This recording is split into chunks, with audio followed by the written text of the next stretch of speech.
শখের কবুতর, এই হচ্ছে আমার শখের কবুতর। তো প্রিয় দর্শক, এই কবুতরটা মাদি নাকি নর আমি কীভাবে বুঝবো আমি জানি না।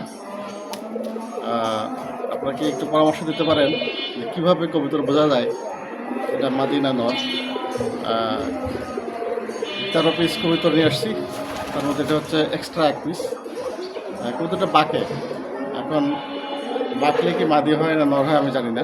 হ্যাঁ, তো যারা এই ব্যাপারে অভিজ্ঞ আছেন তারা আমাকে পরামর্শ দেবেন। তাহলে এটা যদি মাদি হয় তাহলে আমি একটা নর কিনে নিয়ে আসবো, আর যদি এটা নর হয় তাহলে একটা মাদি কিনে নিয়ে আসবো। প্রিয় দর্শক, এটা হচ্ছে যে 3 তলার ছাদ। এই 3 তলার ছাদে আমি ফার্মটা এভাবে তৈরি করছি। আপনারা দেখতে পাচ্ছেন যে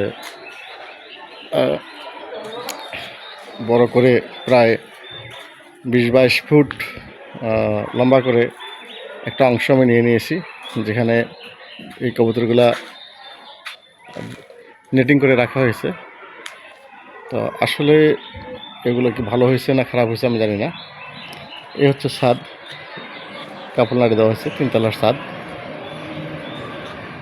এই ছাদের মধ্যেই কবুতরগুলো পালন করা হয়। আর একটা ঘর বানিয়েছি আমি এখানে, এটা হচ্ছে যে কালিম পাখি রাখার জন্য। আমার খুব শখ কালিম পাখি লালন পালন করবো, দেখতে খুবই সুন্দর লাগে। তো কালিম পাখির জন্য একটা ঘর বানানো হয়েছে। এই ঘরটা হচ্ছে যে 4 ফিট বাই 3 ফিট। তো কালিম পাখি নিয়ে আসবো 2-1 দিনের মধ্যে, আনলে আপডেট দেবো, আপনারা দেখতে পারবেন। এই হচ্ছে মূলত কবুতরের ঘর। আবার আম ধরছে কত সুন্দর, গাছে আমও আছে ঘরের সাথে। 3 তলার ছাদ, এই ছাদে আমি কবুতর পালন করার চেষ্টা করতেছি। তো নর মাদি কীভাবে চেনে, আর মূলত সে অভিজ্ঞতা আমার খুব একটা নাই, হয়তো অভিজ্ঞতা হয়ে যাবে, বাট এই মুহূর্তে আমি ওই পরিমাণ এক্সপিরিয়েন্সড না। তো আপনারা যারা এই ব্যাপারে এক্সপার্ট তারা আমাকে সহযোগিতা করবেন যে নর মাদি কীভাবে চেনে। তাহলে আমার এখানে বর্তমানে কবুতর আছে 13 পিস। এই 13 পিসের মধ্যে কয়টা নর আছে কয়টা মাদি আছে আমি বুঝতে পারবো, এবং সে অনুযায়ী হয়তো আমি নেক্সট পদক্ষেপ নিতে পারবো। এই হচ্ছে কবুতর, আমার কবুতরগুলো দেখতে পাচ্ছেন। এখানে আমি রমজান মাসের শেষের দিকে 6 জোড়া কবুতর কিনে নিয়ে আসলাম হাট থেকে। তো হাট থেকে আনার পরে ওই আপনি যে চাল দেখতে পাচ্ছেন, যে চাল টিনের চাল, ছাদের উপরে আমি কবুতরের ঘর বানাই টিনের চাল। এই চালের নিচে আমি দিছি ছাদ, হিটকে প্রোটেক্ট করার জন্য। সেই ছাদের ভিতরে এই কবুতরগুলো ঢুকে ডিম দেওয়ার জন্য অস্থির হয়ে গিয়েছিল। তখন আমি ঝুড়িগুলো টানাই দিই। ঝুড়ি দেখা যাচ্ছে, আপনারা দেখতে পাচ্ছেন এই সমস্ত ঝুড়ি, ফলের ঝুড়ি। এই ঝুড়িগুলো টানা দেওয়াতে কবুতরগুলো এখন ঝুড়ির মধ্যে বসে। তো অলরেডি আজকে প্রায় 1 মাসের মধ্যে 2 জোড়া কবুতর ডিম দিয়ে ফেলছে, কিন্তু দুর্ভাগ্যক্রমে ডিমগুলো পরে ভেঙে গেছে। কীভাবে ভেঙেছে আমি জানি না। তো আমি কিন্তু আসলে কবুতর এইভাবে পালতে চাই নাই, আমি চাইছিলাম এরকম করে সুন্দর করে খোপ বানিয়ে দিয়েছিলাম। আপনারা দেখতে পাচ্ছেন যে এরকম খোপের মধ্যে কবুতরগুলো রাখতে চাচ্ছিলাম, যে খুবই সুন্দর এই খোপের মধ্যে তারা ডিম দেবে। কিন্তু আসলে তারা এই খোপের মধ্যে ঢোকে না, কেন ঢোকে না আমি জানি না। তো তারা এখন ওই যে সব উপরে মনে হয় ডিম দেবের বা এরকম ব্যবস্থা করতেছে। তো যেহেতু কবুতরগুলো হাট থেকে কেনা, এগুলো জোড়া কনফার্ম করা না, কোনোটা হচ্ছে যে নর, কোনোটা মাদি, কোনোটা হচ্ছে নর বেশি হয়েছে মাদি কম হয়েছে, এই অবস্থা। তো এই অবস্থা দিয়ে রাখছি আর কি, জোড়া মিলানো না। ওরা বলছে এমনিতে জোড়া মিলে যাবে। তো আমি চেষ্টা করতেছি, আরও কিছুদিন দেখব। তো আমার মনে হচ্ছে যে নর কিছু বেশি আছে, মাদি কিছু কম আছে। তো এই হচ্ছে কবুতরের ঘর শখ করে তৈরি করছি আমি। চারিদিকে নেট, আপনারা দেখতে পাচ্ছেন যে চারিদিকে নেট দিয়ে দিছি ছাদের উপরে, নেটিং করা আছে, এটা বাইরে যেতে পারে না, এই অবস্থায় দেওয়া আছে। বাইরে যাওয়ার অপশন নাই।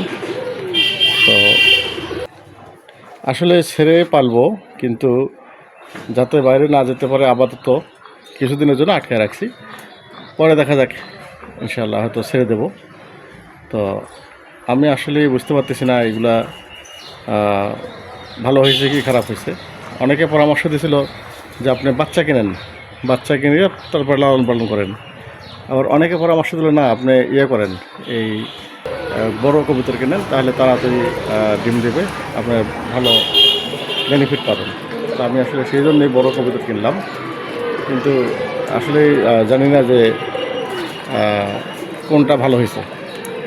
তো যেহেতু আমি নতুন মানুষ, আপনারা যদি একটু পরামর্শ দেন যারা অভিজ্ঞ আছেন, তাহলে আমি খুশি হব যে আমার সিস্টেমটা ঠিক আছে কি ঠিক নাই, বা কোন কোন সাইড ডেভেলপ করতে হবে, এবং কি করলে এই কবুতরগুলো দ্রুত বাচ্চা দেবে বা বংশবিস্তার করবে।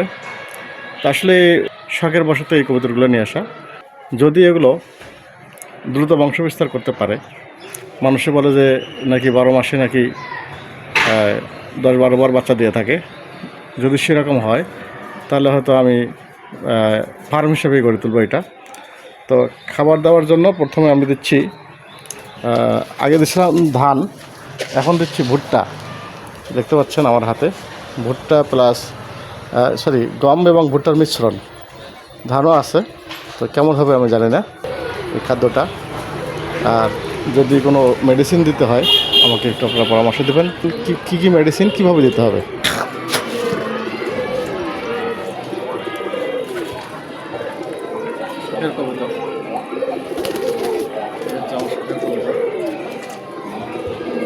তো প্রিয় দর্শক, 12-13টি কবুতরের জন্য হতে পারে সুন্দর একটা ফার্ম, ভবিষ্যতে বড় একটা ফার্ম যেন হতে পারে।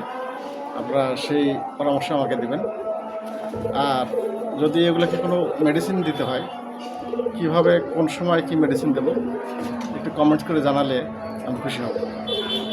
তো প্রিয় দর্শক, আজকের মতো এই পর্যন্তই। যারা আমার এই কবুতর ফার্মটি বা এই শখের কবুতরগুলো দেখতে চান প্রতিনিয়ত, তারা চ্যানেলটি সাবস্ক্রাইব করে পাশে থাকবেন, যাতে করে আমি প্রতিদিনের আপডেট আপনাদেরকে জানিয়ে দিতে পারি। আজকের মতো এ পর্যন্তই। আল্লাহ হাফেজ।